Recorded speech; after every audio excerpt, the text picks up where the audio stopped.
Following the bloody conquest of Constantinople by the army of the Fourth Crusade in 1204, the proud Byzantine Empire went into hiding and was reborn in 1261 with a new identity, all thanks to the efforts of one ruler, Emperor Michael VIII Palaiologos, who then turned out to be his people's worst enemy.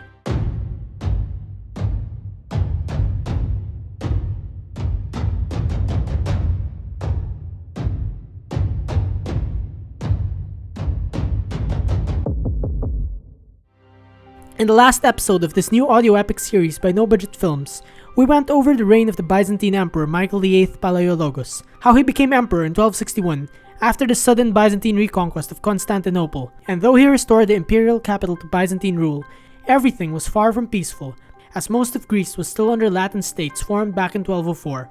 The Seljuks remained a constant threat in the east, the Mongols still an on and off threat, but worst of all was a new rising Latin enemy from the west,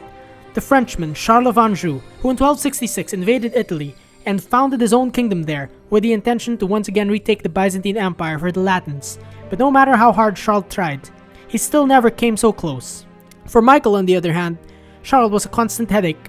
but that did not stop Michael from finding ways to stop him, even if he had to take the greatest of risks. Michael grew up a harsh life, and even as emperor, the world showed no mercy to him. And so how did he treat the world back? That's right, by showing no mercy as well, doing all it takes for he and his empire to survive, and if that meant that a Western Catholic army was going to invade his empire, Michael, knowing he could not beat them, decided to join them by agreeing to submit his Orthodox empire to the Pope, doing just that in 1274 at the Council of Lyon, where the Pope, Gregory X, approved that the Church of Constantinople and the Church of Rome are to be united. However, when returning to Constantinople, he was met by great opposition with massive rioting in the streets. The Byzantine people of Constantinople and of the whole empire in fact would rather die than give up their faith, especially to the religion of the people that hurt them before, the Catholic Crusaders. But for Michael, he only thought church union was the only way to save his empire, especially since this would give no valid reason for Charles of Anjou to invade Byzantium, since they already submitted to the Pope.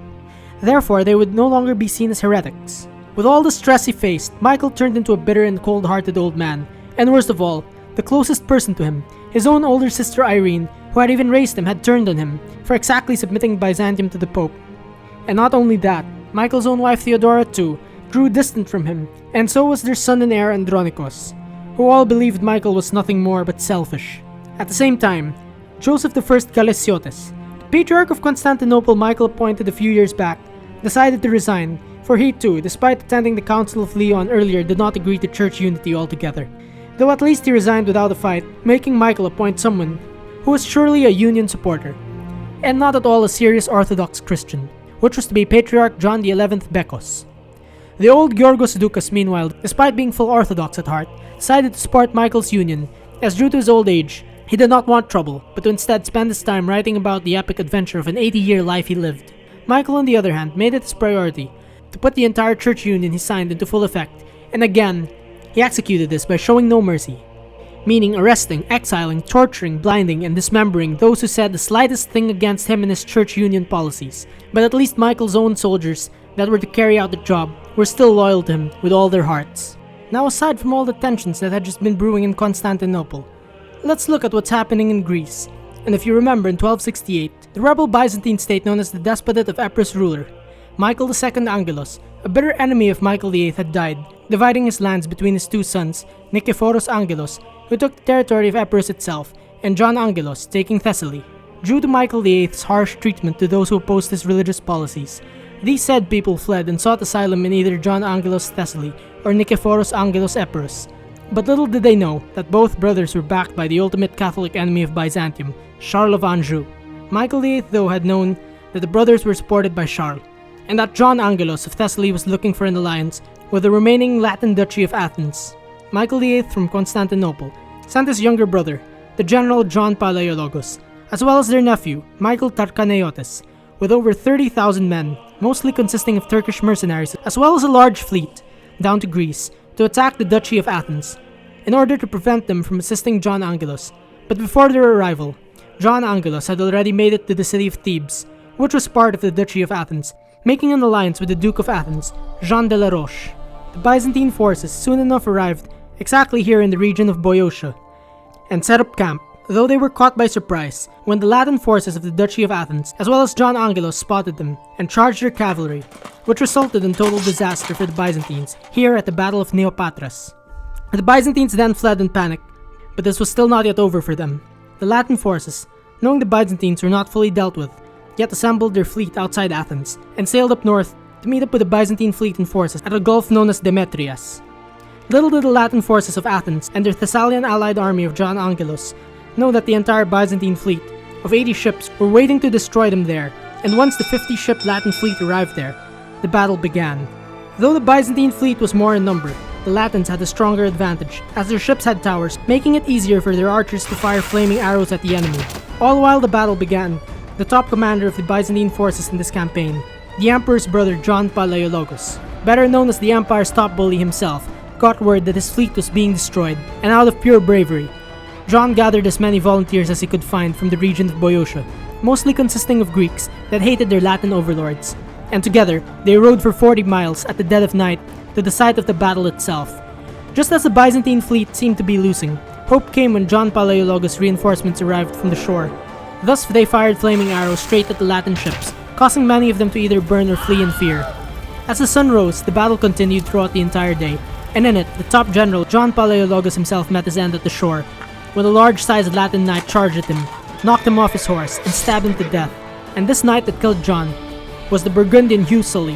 one of the fiercest Latin knights of all time. At the end of the day, the Byzantine fleet, together with their allied Genoese fleet, won a decisive victory, even capturing the leaders of the Latin fleet, while the admiral of the Genoese fleet, Michael VIII's friend, Ezio Pedretti, following the battle began his quest to put Aegean once again under Byzantine control.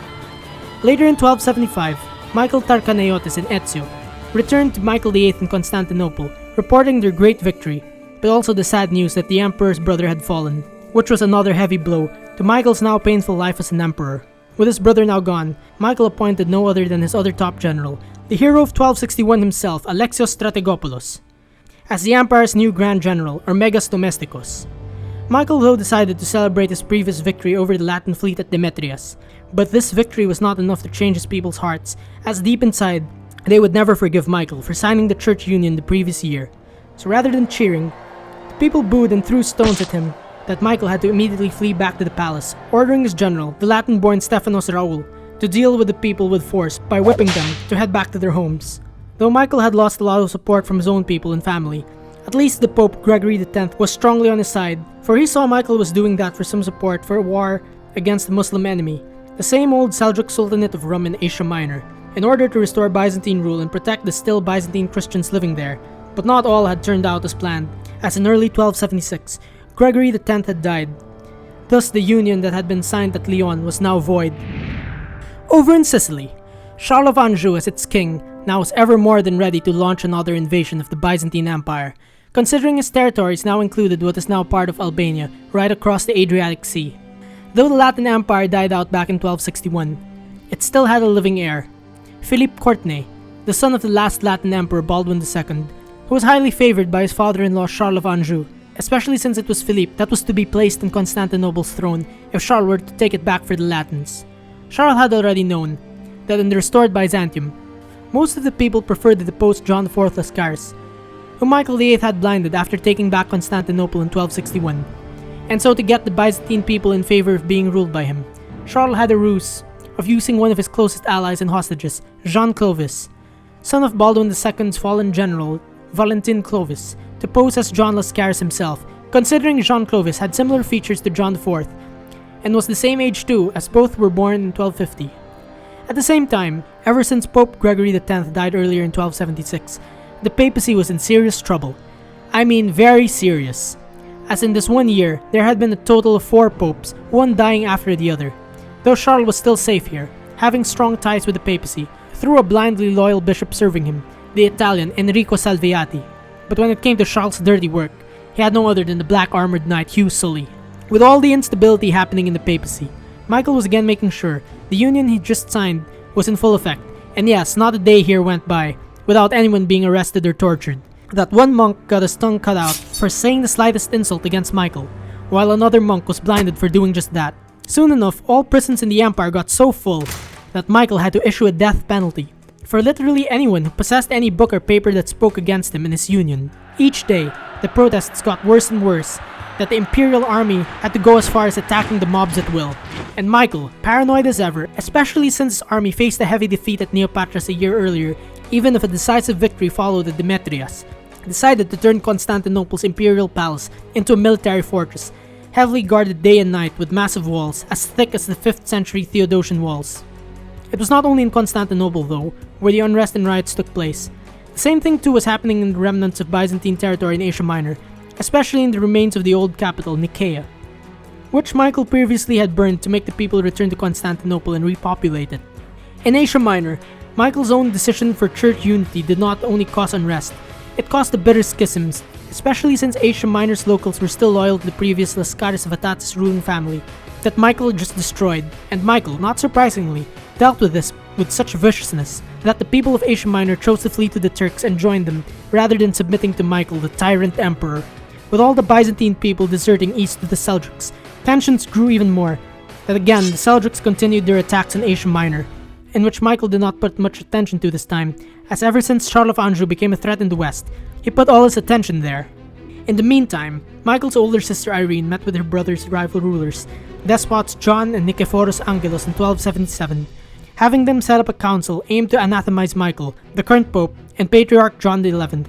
and condemn them all as heretics. And true enough, the brothers did just that, by holding a council in the same Neopatras in Thessaly on May 1. Michael VIII, however, in response retaliated by setting up his own council on July 16 in the Hagia Sophia, which under Michael again reverted to Catholic Church in compliance with the Union, and in this council the Angelos brothers were anathemized just out of pure revenge. But in return by December, the brothers, holding a council at Neopatras again, guess what? Anathemized Michael, the Patriarch and the Pope. Now all while Michael was getting some unreasonable hate by his own petty subjects and facing the constant headaches of church councils, the Second Bulgarian Empire just right north of Byzantium was literally turning into a living hell, meaning worse than Byzantium in terms of power struggles. If you remember from the very beginning, this Second Bulgarian Empire was plainly a revival of the old Bulgarian Empire that the Byzantines destroyed in the early 11th century. However, in 1185, a simple mistake made by an incompetent Byzantine emperor, Isaac II Angelos, by raising taxes to such an excessive level for his own wedding triggered the Bulgarian people to revolt, and Isaac II, despite trying to crush this Bulgarian rebellion, kept on failing. Thus the Bulgarians were free again to become their own empire, ruled by the noble Asen clan. Fast forward to the present day, Isaac II is definitely dead, but his family still rules the breakaway states of Thessaly and Epirus in the same reckless manner the Palaiologos Dynasty ruled Byzantium in their day. But back to Bulgaria, the Second Bulgarian Empire was still around, but had not been a threat to Michael VIII's restored Byzantium ever since the restoration of 1261. And a lot of this was due to the Bulgarians' rather incompetent ruler, Constantine T. Asen, who by this point in 1277 had already been ruling his empire for an exact 20 years. Sometime back in the 1260s, Constantine had fallen off his horse and injured his leg, thus making him less able to run his empire, considering that this turned him paralyzed from the waist down. Being less and less capable in ruling, he constantly failed in stopping the Mongols from invading his empire from the northeast. And worse, he could not stop his own ambitious wife from her intrigues. If you remember from before, Constantine had married Theodore II's daughter Irene Lascarina, who however died back in 1268. And following this, the paralyzed Constantine married another Byzantine, who happened to be Michael VIII's own niece, Maria, daughter of, you guessed it right, Irene, and like mother like daughter, Maria was much of a plotter as her mother. Now with all the messed up politics in the Bulgarian Empire, the constant failure to stop the Mongol raids, and the endless scheming and scandals of their empress, peasants in the Bulgarian northeast, who were most vulnerable to the Mongol attacks, decided that they had enough, and that they had to rebel, and leading them was a peasant of great strength known as Ivailo, who in the summer of 1277 managed to do what the Bulgarian army could not, which was that when a Mongol horde invaded as usual, a disorganized peasant army led by Ivailo easily crushed the invasion, and again by autumn, with another scheduled Mongol raid, Ivailo and his peasants crushed it, winning easy victory. And for his consecutive victories, Ivailo, more popular than ever, was hailed as emperor or tsar by his peasant forces in direct rebellion against Constantine. Fearing the sudden increase of Ivailo's rebellion, Constantine, though paralyzed, decided to lead his forces in battle to confront the rebellion, but it was too late, as Ivailo's forces were already in the thousands, and with so much rage against the current situation, it only made him stronger in battle, overwhelming the imperial forces, and in the heat of battle, Ivailo himself slew and killed Tsar Constantine. By 1278, Ivailo now had almost complete control of Bulgaria, except for the capital Tarnovo, still held by the Empress Maria. But back in Constantinople, Constantine's death was another shocking blow for Michael, who knew this would mean fighting another war, this time with the Bulgarians. Luckily for Michael, he had with him in his empire Ivan Asen, son of the former Bulgarian Emperor Mitso Asen, who he was willing to make his own puppet in Bulgaria. And doing a trick he was good at, Michael paid off the Bulgarian nobility with gifts in order to support Ivan, which they did, and here in 1278, as Ivailo continued besieging Tarnovo, Ivan with a Byzantine force arrived to counterattack. As it turned out, Michael's sister Irene had been in Bulgaria all this time, plotting with her daughter, and to further hurt Michael for submitting to the Pope, Irene advised her daughter to betray him by offering her hand to Ivailo in marriage. So now after marrying Maria, the peasant Ivailo was now the Bulgarian Tsar, but his inexperience in state affairs made him fail at consolidating his authority over the nobility, who were actually loyal to Michael VIII's puppet, Ivan Asen III. Michael VIII, on the other hand, had another trick up his sleeve, which was that since he could not fight Ivailo's forces alone, he needed to distract him, and this meant paying off no other than the Mongol Golden Horde to attack Bulgaria from the north. Previously, Michael had turned the previous enemy of his, the Mongol Nogai Khan, into an ally by marrying off his illegitimate daughter to him, and having an ally in the Mongol Golden Horde, Michael summoned Nogai to once again attack Bulgaria from the north with full force this time, and hearing of this new attack, Ivailo rushed out of the capital to confront the Mongols in battle, leaving Maria behind and Ivan the opportunity to take over Tarnovo. In the meantime, as Ivailo was busy fighting off Nogai's hordes, Michael VIII himself traveled to Bulgaria, along with Ivan, to convince the nobility to support Ivan, while Michael's own generals Alexios and Stephanos fought off Ivailo's forces in the south. As the months passed here in 1279, with Ivailo not having returned, the Bulgarian nobility decided to just support Ivan III, therefore making him Tsar, while Maria, together with her mother, were sent back to Byzantium. But little did they know Ivailo was still alive. Ivailo in the north managed to once again beat the Mongols, and hearing Ivan III had taken the throne, he rushed back south to fight off Ivan and his Byzantine allies, which he was able to defeat at the Battle of Divina, thus sending Ivan to flee to Constantinople in early 1280. Infuriated with Ivan III giving up so easily, Michael VIII refused to help Ivan III, completely seeing he was no longer worthy, while back in Bulgaria, Ivailo, despite being victorious again, was refused entry into Tarnovo, as the nobility had grown totally disillusioned with his failure in keeping the state together. Thus they decided to elect one of their own, a noble named George Tetr, as their new Tsar. And here's when the Asen dynasty of the Second Bulgarian Empire ends. Feeling insulted, Ivailo decided to do something Michael would do, which was that if he could not beat his enemy, he might as well join them, so he fled Bulgaria to join Nogai Khan himself in Russia.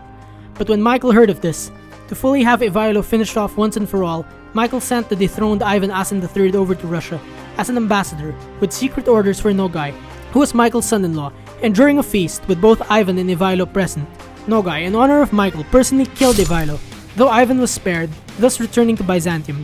And this was the tale of Ivailo of Bulgaria. And with this short conflict over, Michael, now satisfied with taking back the southern territories of Bulgaria, decided it was time to resume peace with Bulgaria's new ruler George Tetr, as the threat of Charles of Anjou in the west was far from done. At the same time as this bloody civil war in Bulgaria took place, Asia Minor was again facing raids from the Seljuks, and Michael VIII, putting too much attention to the Bulgarian conflict, decided that the smaller conflict in Asia Minor would be left to the care of his nephew, the rising star general Michael Tarkanaiotis, who was joined by no other than Michael's son, heir and co-emperor Andronikos, who here was sent by his father as training to be an emperor, even if young Andronikos despised military campaigns, being an artist and academic following in the footsteps of his mother. It's hard to believe here that the young and immature Andronikos at this point was already married with one son named Michael, after his grandfather. Here in 1279, all while Michael Tarkanaiotis was successfully driving away Turkish raiders from Asia Minor, Andronikos was busy touring the ancient cities, though it was quite a shame that the successful general had to take orders from his rather useless cousin, and these orders include rebuilding some of the ancient cities, such as one named Tralles, which the young Andronikos arrogantly had it renamed Andronikopolis after himself. On the other hand, Charles of Anjou was now fully prepared to take over Byzantium once and for all, and following the death of the Prince of Achaia William Villehardouin in 1278, Charles inherited the entire Principality of Achaia from his ally. Thus he now had control of Greece, one step closer to actually invading Byzantium. As for Michael VIII, though the side quest of the Bulgarian conflict was over, there was yet another headache for him in 1280, which was that of John Angelos of Thessaly, proclaiming himself as Byzantine Emperor, seeing himself as a champion and defender of orthodoxy against the oppressive rule of Michael VIII, when in truth, he was just backed by Charles to further hurt Michael. In response to John Angelos, Michael sent some of his forces to Thessaly again, this time in an attempt to invade it and annex it to the main empire, but the commanders, bribed by John, defected, further enraging Michael, who so enraged threw these commanders in prison, replacing them with more competent ones, who in return were all killed in an ambush set by John. At the same time though, Charles had already attempted in planning a land invasion of the Byzantine Empire, which was successful, when Hugh Sully with 8,000 men in 1280 were able to take over the Byzantine fortress city of Berat in Albania. Though in early 1281, Michael Tarchanaiotis, rushing back from Asia Minor, repelled Sully's invasion, relieved Berat, and captured Sully himself, parading him at a triumph in Constantinople. However, after a time, Sully managed to escape back to Sicily, and worse, giving Charles some reports on the weak spots of Constantinople. In order to have a naval attack, Charles, knowing that a land invasion of Byzantium was impossible now, decided it was better to attack by sea. So now he had a fleet constructed. At the same time too, a new pope, Martin IV, was elected, and he was blindly loyal to Charles. And even though Michael had fully agreed to submit to the Catholic Church, Martin IV simply ignored Michael's proposals, and without a warning excommunicated him. Meanwhile, in the distant western kingdom of Aragon in Spain, Michael VIII found a new ally in its new ruler, Peter III, who had his own reasons to hate Charles. And back in 1274 at the Council of Leon, Michael had already met Peter's father, the previous king of Aragon, James I, wherein both saw they could form an alliance, and only now with James' son did this alliance come into full force. At the same time, Michael, despite his constant efforts of thinking of solutions to stop Charles, was still unpopular, not only because of supporting Catholicism, but because of being close to the Jews and Armenians who were actually funding his campaigns. Now in early 1282, Michael decided it was time to weaken Charles, and not only did he pay off locals in Crete to rebel against their Venetian overlords who were backed by Charles, he also decided to send over his best men, Alexios, Stephanos, Sviatoslav, and Haran, on Netsios' ship, over to Sicily themselves to spy on what Charles has now been up to. Apparently, as the small Byzantine force arrived in Palermo, a sudden riot broke out following a Sunday's mass after a drunk French soldier of Charles grabbed a local woman named Julia, whose husband out of revenge killed a soldier that offended her, and in return the husband was killed by another soldier. Thus a full uprising broke out, which resulted in the mob killing off the local French garrison. The Byzantines meanwhile intervened, but in the process, the Grand General and hero of 1261, Alexios Strategopoulos himself, due to losing his fighting skills after years of not fighting wars, was killed by no other than Hugh Sully. The French may have suffered a defeat here, but the Byzantines on the other hand had lost a hero, and at this moment an unlikely ally came to the aid of the Byzantines, which was the Italian pirate doctor, Giovanni Procida, who also had his own reasons to hate Charles, and here he decided to travel to Constantinople with them, to inform Michael immediately of Charles' ambitions. Back in Constantinople, Michael was both enraged and saddened with the loss of Alexios, but immediately snapped out when hearing from Dr. Giovanni how much of a threat Charles had grew to become, especially now that Charles was planning a naval invasion headed directly for Constantinople. Michael here knew he could do something to stop it, and at the end he resorted to the solution he knew best, and this was of course bribing off local lords. So here he gave some bribe money to Giovanni, intending it to be used to pay off the local lords of Sicily to launch a full-scale rebellion against their king, Charles. With Alexios dead and an army not so large, especially since the rest under Tarchanaiotis had to be in Asia Minor fighting against the Seljuks, Michael had no choice but to send his son Andronikos to Sicily, especially since this would be his ultimate test to prove his skill as emperor. Andronikos again as usual was reluctant, constantly arguing with his father about why he must go when he has no military skill, but Michael on the other hand, without any second thought sent Andronikos away, but at the same time reassuring him that he was not alone, especially since they have made a powerful ally in Aragon.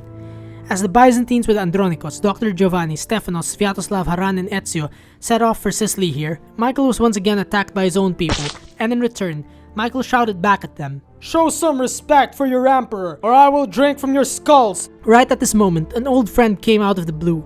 This was no other than the now 88-year-old Georgos Doukas, who was living in retirement at the walls of Constantinople, and this whole time, he had been training an upcoming intellectual and chronicler named George Pachymeres, who would be a very valuable source for the people of this time, and true that, a lot of the information you're hearing now comes from Pachymeres. Well, at least most of it. Not now, for instance. Now back to the current situation. It was not only old Georgos that Michael had come across, but his own older sister Irene, in which both had been bitter enemies for the longest time. However, things would only turn out to be very differently here, as Irene finally forgave Michael for everything wrong he had done, on the condition that Michael, after defeating Charles,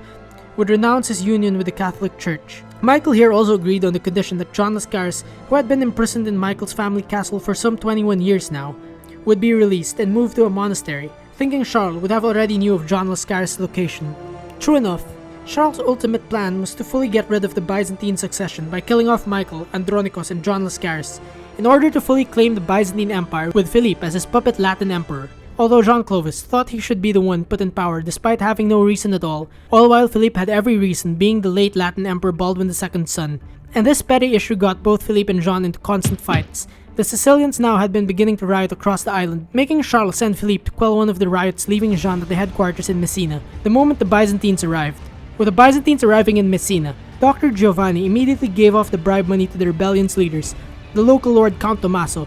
and the same offended woman Giulia, thus sparking a massive riot in the city of Messina, which however was dealt with severely by Charles' knights. As for Andronikos, with Sviatoslav, Stephanos, and Haran, they all attempted to confront Charles himself in a duel, but were all defeated, forcing Stephanos and Haran to escape, Sviatoslav to be arrested and jailed, and Andronikos to flee, as Jean Clovis, in an attempt to sabotage Philippe, had Andronikos escape, putting the blame on Philippe. Charles, however, immediately knew Jean had lied,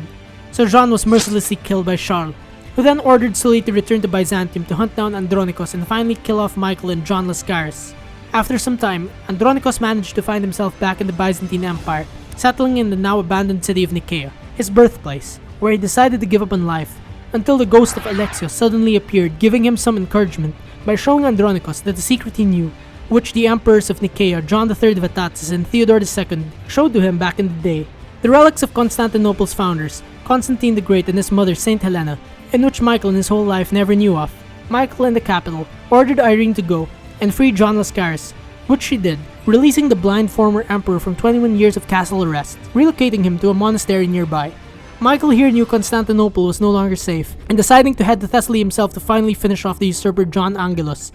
And while partly losing his sanity, Michael believed that after defeating Angelos, he could head off to France to finish off Charles and his dynasty. Before Michael could achieve both his goals, as he galloped through Thrace, his end came on this day, December 11, 1282, when the knight Hugh Sully charged at him, throwing him off his horse. But in this quick duel, Michael was able to kill off Sully. But in the process, Michael lost all his energy and fell to the ground, and within minutes he had died, with only a farmer witnessing his death. Michael VIII Palaiologos may have died, but his work remained unfinished.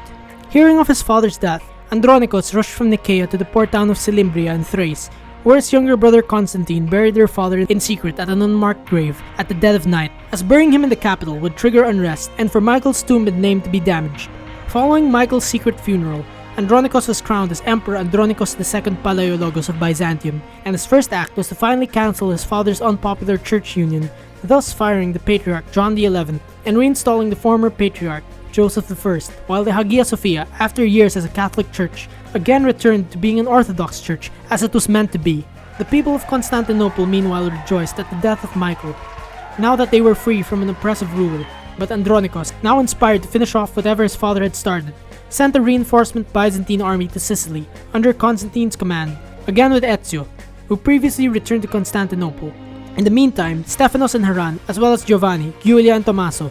gave up on the fight until the Aragonese forces led by their king, Peter III himself, met up with them, inspiring them to continue the fight. The forces thus regrouped in Sicily, freed Sviatoslav from prison, liberated Messina, and now headed to finish off Charles in Palermo. And on their way, the Byzantine reinforcements, together with their Mamluk allies from Egypt under Constantine and Ezio, met up with them. As Charles now completely finished his fleet, he made his announcement loud and clear that he was to now invade Constantinople by sea, right when the combined forces of the Byzantines, Aragonese, Sicilian rebels, and Mamluks arrived outside Panormus, ready to face Charles' forces in open battle. Here, the full Latin-blooded Stephanos, receiving word from the new emperor himself, was now promoted to Megas Domesticos, replacing the fallen Alexios, and in his speech, Stephanos, in charge of the whole army, here encouraged everyone that they must fight, or everything they had fought for in 1261 will be worth nothing. At the beginning, the Byzantines and their allies seemed to have easily beaten the French, whereas Stephanos had killed Philippe in open battle. But as Charles summoned his highly trained knights, the Angevin French had gained the upper hand,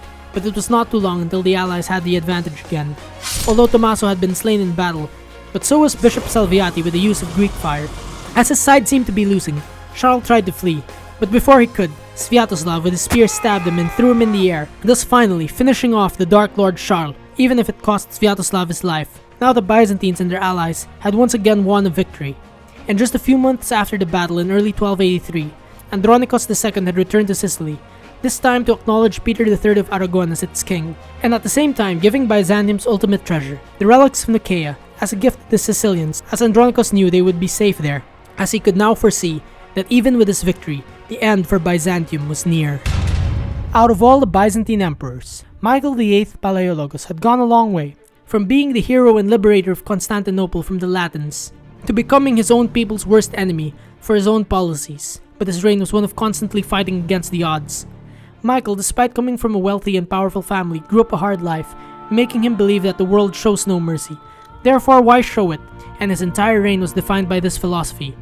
Although he was smart, and he knew how to fight smart, which meant using the most cunning forms of diplomacy, such as bribing off potential allies to start a rebellion against an enemy. And at the end, most of his actions had worked. Michael VIII may surely be controversial for his oppressiveness against opposition, submitting to the Catholic Church, blinding a young child ruler, and failing to reason with his people and his objectives, but at the end, he only cared about the greater good, which was his empire and its survival, even if it meant sacrificing his people's own freedom.